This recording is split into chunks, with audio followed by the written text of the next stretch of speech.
नमस्कार। आप सभी का सक्सेस लाइब्रेरी साइंस क्लासेस में स्वागत है। तो इम्पॉर्टेंट क्वेश्चंस की सीरीज़ में पार्ट 7 में पहला क्वेश्चन आपके सामने नोट डाउन करते जाइएगा। इम्पॉर्टेंट सीरीज़ है। पहला question, the first 3 letters in ABGILA represent the name of 3 library scientist, 3 library journals, 3 library association या 3 लाइब्रेरीज। ठीक है, तो आंसर बताइए आप लोग। कमेंट सेक्शंस में कमेंट्स आने चाहिए। एबगिला में प्रथम 3 अक्षर किसको व्यक्त करते हैं? तो first 3 letters in ABGILA, a journal of the Indian library association. ठीक है, ILA के हैं, Indian library association. ABGILA stands for annals, bulletin and Granthalaya. ठीक है, ABGILA a annals, bulletin and Granthalaya.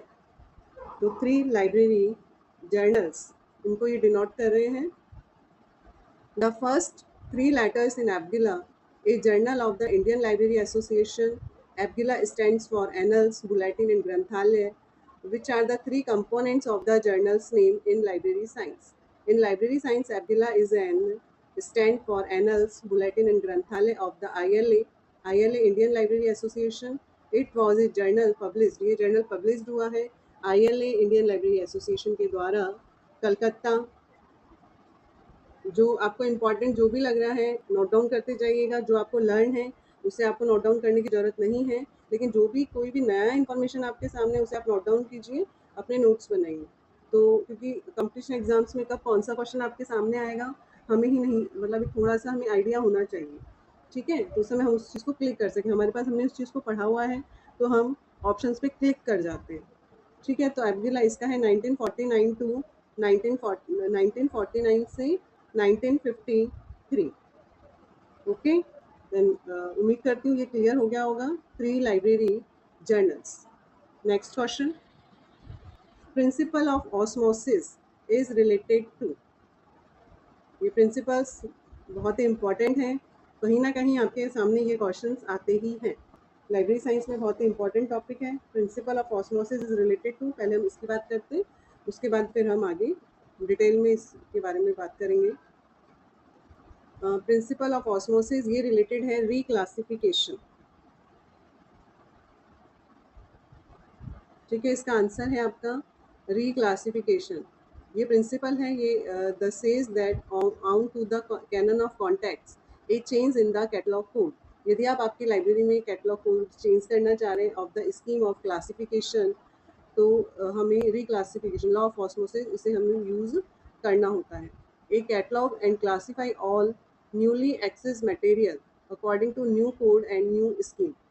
ठीक है, तो रीकैटलॉग एंड रीक्लासीफाई, जब हमें उन्हें आपकी लाइब्रेरी में कोई भी जो कैटलॉग कोड यूज़ किया जा रहा है, सपोज़ कीजिए आपकी लाइब्रेरी में है क्लासिफाइड कैटलॉग कोड यूज़ किया जा रहा है, आप उसको चेंज करना चाहते हैं AACR2 में, या आपकी लाइब्रेरी में कॉलम क्लासिफिकेशन यूज़ हो रहा है और आपको DDC में चेंज करना है, तो लाइब्रेरी में बहुत ही ज़्यादा मतलब हमारे पास बुक्स वगैरह होती है, तो एक साथ हम उसको चेंज नहीं कर सकते। उसके लिए प्रोसेस है, वो आपको अप्लाई करना होता है। तो लॉ ऑफ ऑस्मोसिस इसके अकॉर्डिंग रीकैटलॉग और क्लासीफाई। तो जो ओल्ड कलेक्शन है which is now to be in much use, जो ओल्ड कलेक्शन है जो बहुत ज़्यादा आपका यूज़ हो रहा है, तो उसे आप स्टार्ट कीजिए।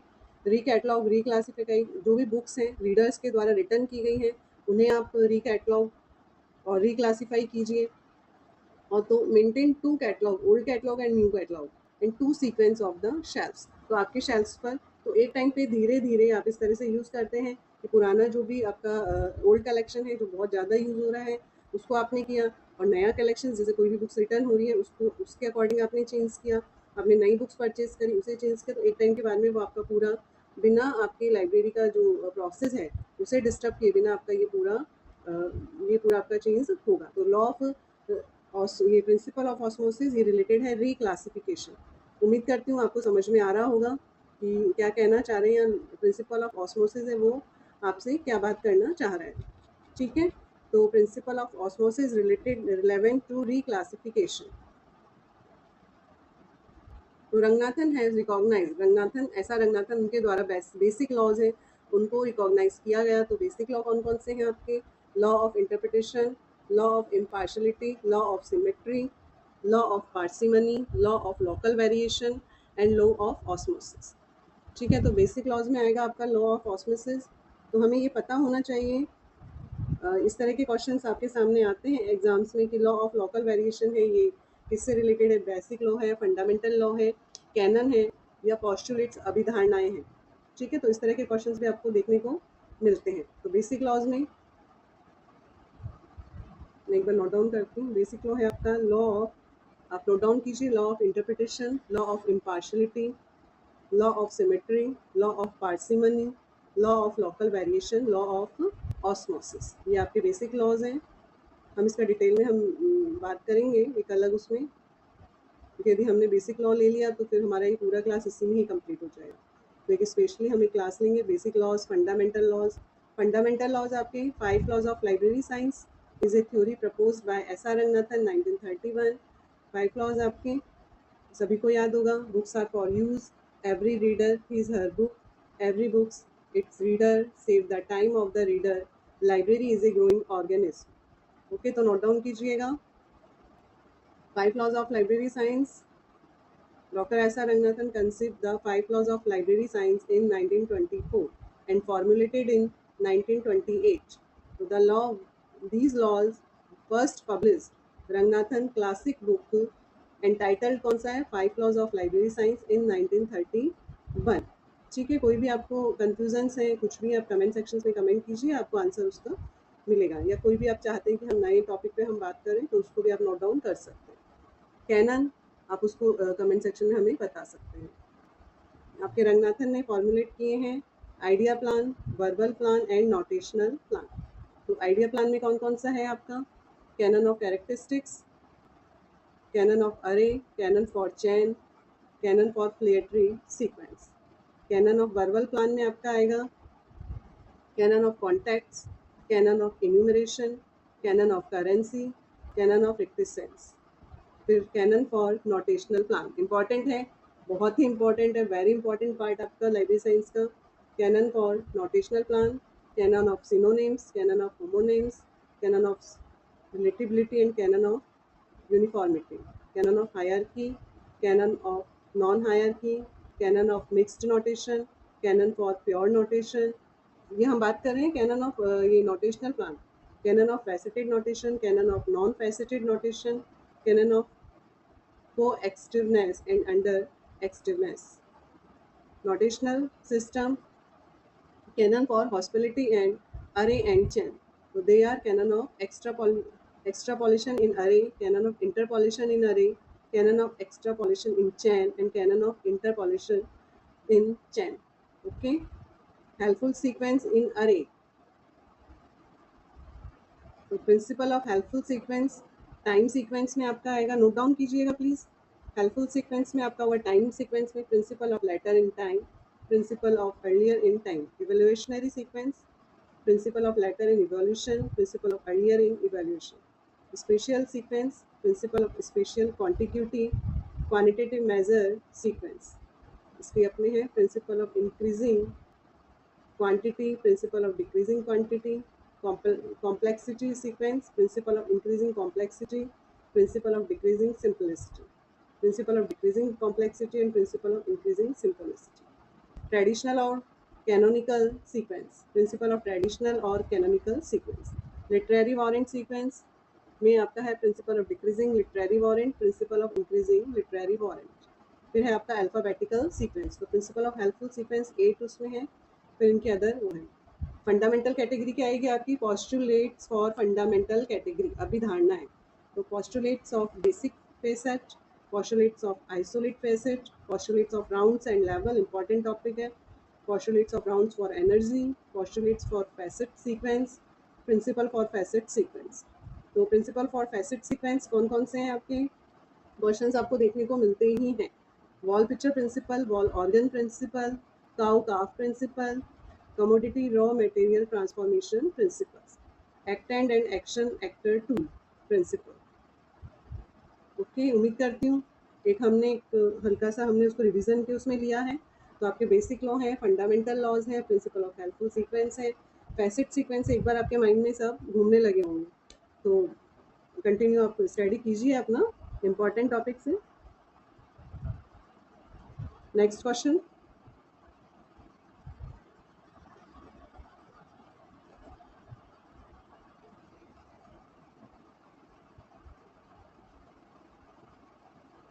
which of the following is eligible for the international standard book number? Important topic, ठीक है, इस पर भी हम बात करेंगे। निम्नलिखित में से कौन सा है जो इंटरनेशनल स्टैंडर्ड बुक नंबर के लिए पात्र है? तो ये बुक नंबर्स के लिए होता है ISBN, पम्पलेट्स, पीरियोडिकल्स, जर्नल्स या magazines. International standard book number numeric commercial book identifier book number के लिए यूज़ किया जाता है और इंट्रोड्यूस 1970, ये ईयर हमें ध्यान में रखना है। नंबर ऑफ डिजिट्स ISBN का 13 और 5 पार्ट्स में इसको डिवाइड किया गया है, ठीक है।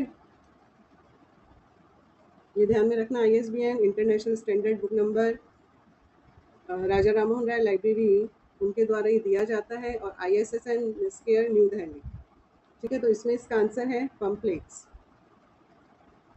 पीरियोडिकल के लिए ISSN, जर्नल्स के लिए ISSN, ठीक है। तो pamphlets is right answer, international standard book number. इसके लिए भी एक अलग हम वीडियो बनाएंगे, और जहाँ भी आपको लगता है कन्फ्यूजन्स हैं कुछ भी आप क्लियर कीजिए। Next question, when did WIPO, world intellectual property organization, launched in database WIPO lex? WIPO lex, इसकी बात हो रही है। तो इसका ईयर आपसे पूछा जा रहा है 2010, 2010, 2015, 2011 या 2012। तो इसका आपका आंसर आएगा, बताइए आप।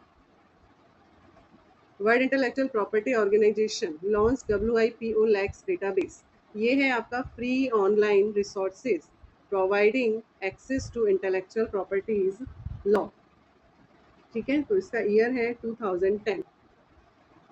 ऑनलाइन ग्लोबल डेटाबेस है, लॉन्च हुआ है 2010 में, provides free public access to intellectual property law.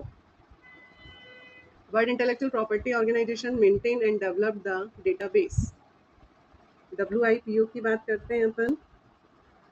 World intellectual property organization, इसका फॉर्मेशन है 14 जुलाई 1967। हेडक्वार्टर है जेनेवा, स्विट्जरलैंड।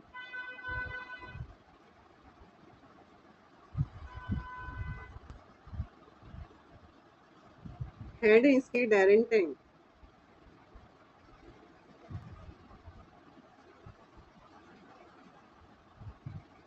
ठीक है। पेरेंट ऑर्गेनाइजेशन है WIPO की United nation economic and social council, okay. Next question, section 66E information technology act 2000 deals with.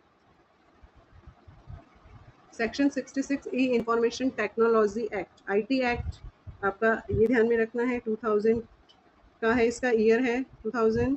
तो ये deal करता है punishment of for cyber terrorism, punishment for identified theft और protected system, punishment for violence of privacy. सूचना प्रौद्योगिकी अधिनियम 2000, इसकी धारा 66E किससे संबंधित है?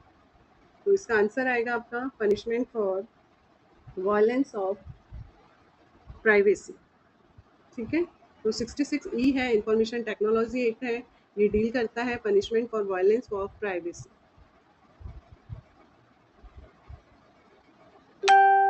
Next, who among the following is the author of 7 facets of information literacy? 7 facets of information literacy की बात हो रही है, ये पुस्तकालय 7 फेसेस ऑफ इंफॉर्मेशन लिटरेसी, इसके लेखक कौन है? Christine Bruce, Annette Lamb, Trevor Bond या जेम्स हैरी? तो आंसर बताइए। 7 faces of information literacy model developed by Christine Bruce, ये इसका राइट आंसर है। ईयर 1997। ठीक है, तो 7 जो इसके फेसेस हैं, एक बार अपन बात करते हैं इसके बारे में। The IT experience, the information sources experience, the information process experience, the information control experience, the knowledge construction experience, the knowledge extension experience, the wisdom experience। ठीक है, तो इसके 7 फैसेट है इंफॉर्मेशन लिटरेसी के। The IT experience, the information source experience, the information process experience, the information control experience, the knowledge construction experience, the knowledge extension experience, the wisdom experience। Next, in which year was the Disaster Management Act enacted in India? Bharat में किस वर्ष आपदा प्रबंधन अधिनियम अधिनियमित किया गया? Disaster management act in India enacted on, इसका year है 2005, 23rd December 2005। It received the President assent on January 9, 2006। The act published, this act established हुआ है the National Disaster Management Authority NDMA। ठीक है, NDMA फुल फॉर्म है national disaster management authority, and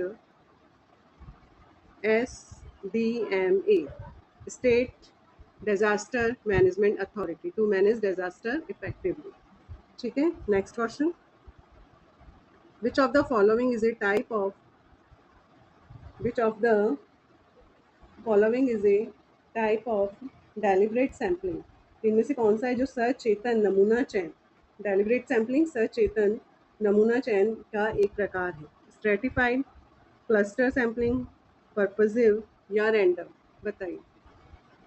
इसका answer है purposive sampling. Deliberate sampling इसको जाना जाता है आल्सो नाउन एज पर्पसिव और जजमेंटल सैम्पलिंग।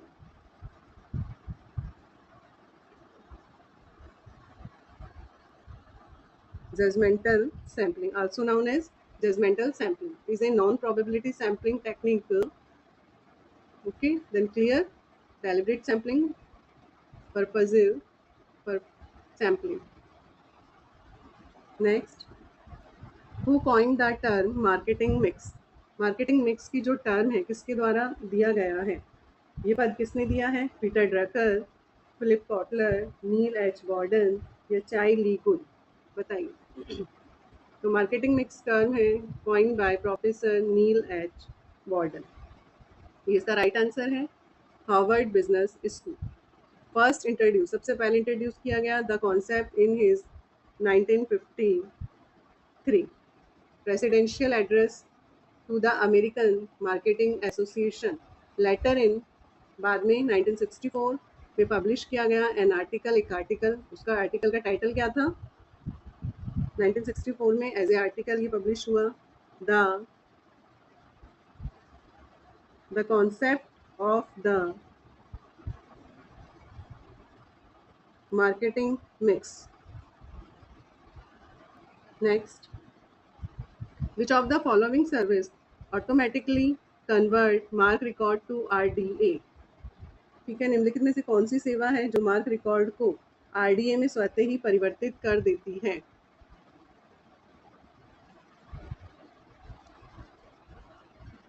बताइए। तो there are service that automatically convert MARC record to RDA, the Library Corporation RDA express, RDA resources description access is one such service that can automatically update library catalog to the RDA standard। RDA Express, the service offered by the Library Corporation, convert mark record to RDA। Okay, next question note down करते जाइएगा। Who developed relational indexing? Relational indexing किसके द्वारा विकसित किया गया है? Mortimer टॉबे, Derek एस्टिन, S R Ranganathan या JEL Faraday? तो आपके सामने आंसर है इसका, रिलेशनल इंडेक्सिंग है JEL फैराडे, डेरेक एस्टिन के द्वारा प्रेसिस डेरेक एस्टिन,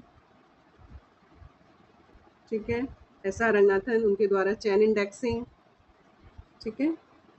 यूनिटम इंडेक्सिंग है वो मॉर्टिमर टॉबे के द्वारा। Uniterm indexing, precis Derek Austin, chain indexing doctor S R Ranganathan, और पॉप्सी है आपका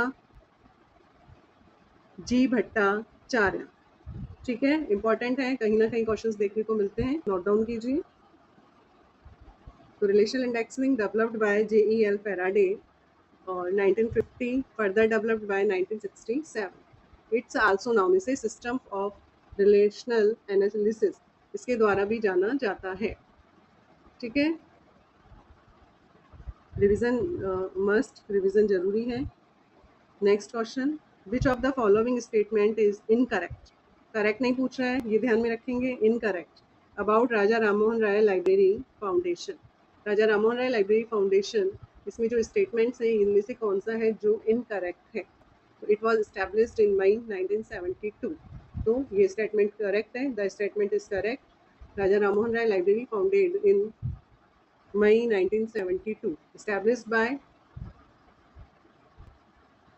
department of cultural, government of India. फिर जो इनकरेक्ट है वो मैं पहले बता देती हूँ तो अपन कंफ्यूज ना हो। ये है, ये आपका इनकरेक्ट है, ठीक है। इसका आंसर भी यही है कि it published a comprehensive annotated bibliography of Mahatma Gandhi, ठीक है। ये आपका इसके अकॉर्डिंग आपका ये करेक्ट नहीं है। तो Raja Rammohan Roy library foundation does not publish a comprehensive annotated bibliography on Mahatma Gandhi. The work you are, इसको रेफरिंग किया गया है, a comprehensive annotated bibliography on Mahatma Gandhi compiled by, इसको कंपाइल्ड किया गया है आनंदा M पंड्रे। मैं नाम लिख देती हूँ, ये भी नोट डाउन कीजिएगा।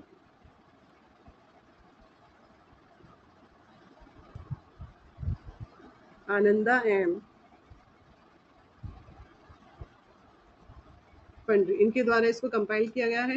ये दिस बिब्लियोग्राफी इंक्लूड, ये बिब्लियोग्राफी इंग्लिश और इंग्लिश लैंग्वेज में है। Biographies of Gandhi, writings by Gandhi and a section of book read by Gandhi. It was published, ये पब्लिश किया गया है, किसकी बात हो रही है? बात हो रही है annotated bibliography of Mahatma Gandhi के बारे में। ये पब्लिश्ड है Greenwood publishing group, Greenwood publishing group के द्वारा, ठीक है। नेक्स्ट है आपका registered under the West Bengal society registration act 1961। तो ये स्टेटमेंट करेक्ट है। The Raja Rammohan Roy library foundation is indeed registration under the West Bengal society registration act है 1961। दिस एक्ट, ये एक्ट प्रोवाइड करवाता है, provides the legal framework for its registration on a society in West Bengal, okay. और it promotes public library in India. तो ये statement भी आपका correct है, क्योंकि Raja Rammohan Roy library foundation promote करता है पब्लिक लाइब्रेरी इंडिया को, public libraries in India, okay. तो promotes public libraries in India. Next, who among the following compiled a famous set of marketing papers for the Association of Special Library and Information Bureaus ASLIB in 1981? First तो इसका full form है, आप यही note कीजिए, ये exams में पूछा जाता है। 1981 association of special library and information bureaus, तो TD Wilson, Blaise Cronin, SS Green या E वुड? तो इसका राइट आंसर बताइए आप। किसने 1981 में association of special library information bureau ASLIB के लिए विपणन पेपर के प्रसिद्ध सेट को संकलित किया? बताइए, famous set of marketing paper. तो इसका आंसर क्या होगा आपका? तो the famous set of marketing paper ASLIB in 1981 compiled by, मेरे सामने इसका जो आंसर है वो आ रहा है, आप बताइएगा इसका correct answer. according to options.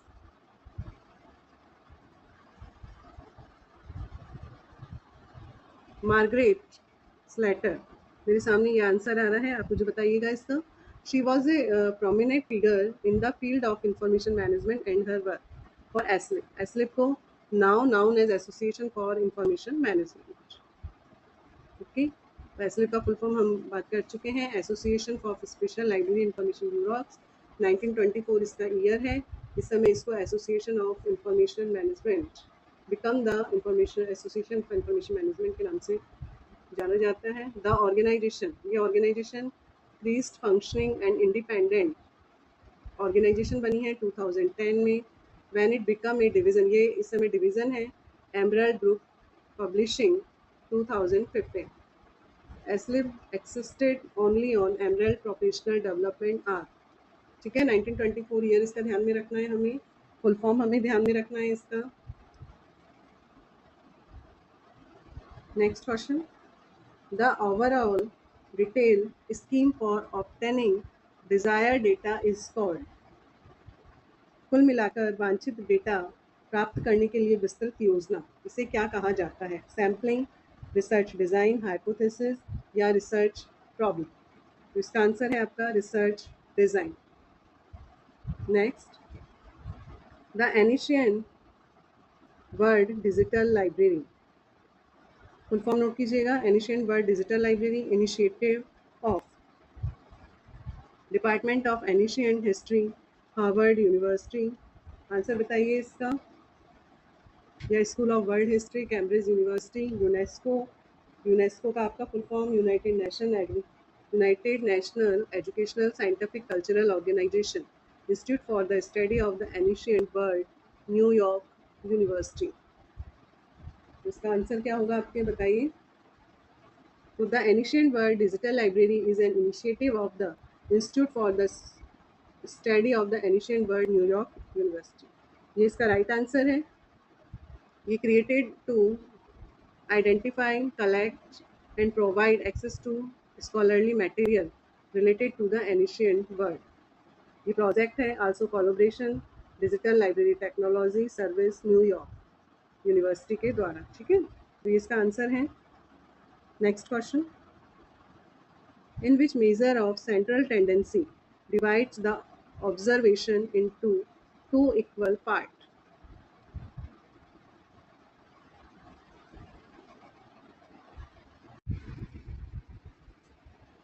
तो आंसर बताइए, आपके सामने इसका आंसर है मीडियन. राइट आंसर है. कौन सा केंद्रीय प्रवृत्ति का माप अवलोकन को दो समान भागों में बांटता है? माध्य, मानक विचलन, बहुलक, माध्यमिका. तो right answer median.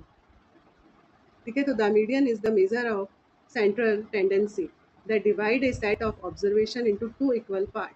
It represents the middle value when the data is arranged in ascending or descending order.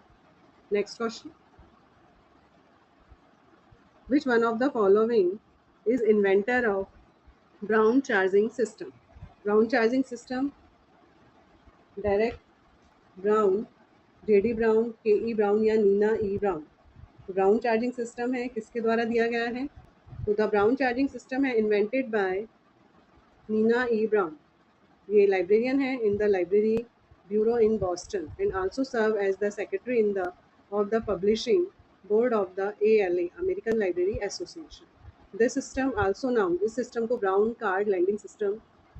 ठीक है, तो ब्राउन चार्जिंग सिस्टम को ब्राउन कार्ड लैंडिंग सिस्टम 1995 इसके द्वारा भी जाना जाता है. इट इन्वॉल्व, इसमें यूजिंग बुक कार्ड, बोरो कार्ड और date slip.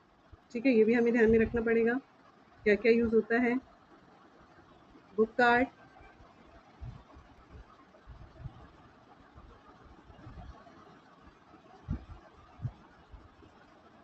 Borrow tickets and date slips. Okay, तो Nina E Brown is right answer. Next, information technology act of India, IT act of India enacted in. IT act of India आपका 1998, 2001, 2006 and 2000. Year हमेशा हमें ध्यान में रखना है. तो IT act है आपका 2000 is India primary law governing cybercrimes, electronic transactions and data protection. ये provide करवाता है, it provide a legal framework, digital signature, e-commerce, e-governance, also addressing issue related to cyber security and digital media. तो 2000 इसका right answer है. What is KDD in data mining? KDD का full form बताइए. Knowledge discovery in database, knowledge data discovery, knowledge discovered in data, knowledge discover in data sets. तो इसका है आपका knowledge discovery in data base. Comprehensive process है extractive valuable non tribal knowledge for large data sets. ठीक है, तो हमें ध्यान में रखना है केडीडी है knowledge discovery in data set, data basis. ठीक है, इस सीरीज का लास्ट क्वेश्चन आपके सामने.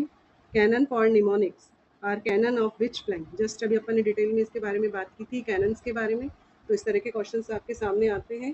Cannon of mnemonics verbal plan है, नोटेशनल प्लान है, आइडिया या वर्बल या आइडिया प्लान. तो canon of mnemonics is related to canon of mnemonics स्मृति सहायक के उपसूत्र. तो ये है आपका नोटेशनल प्लान से रिलेटेड है. Library classification doctor S R Ranganathan. Identify idea plan, verbal plan and notational plan. Idea plan, verbal plan and notational plan. Okay, तो ये हमारे आज का सीरीज़ अपनी कंप्लीट होती है. उम्मीद करती हूँ आपके लिए बहुत ही वैल्यूबल रही होगी और आपको इससे रिलेटेड आपको एग्जाम्स में क्वेश्चंस देखने को मिलेंगे. ठीक है, आपके suggestions most welcome. Comment section में कमेंट्स कर सकते हैं. Thank you very much. Next session में जल्दी ही हम पार्ट 8 पर मिलेंगे.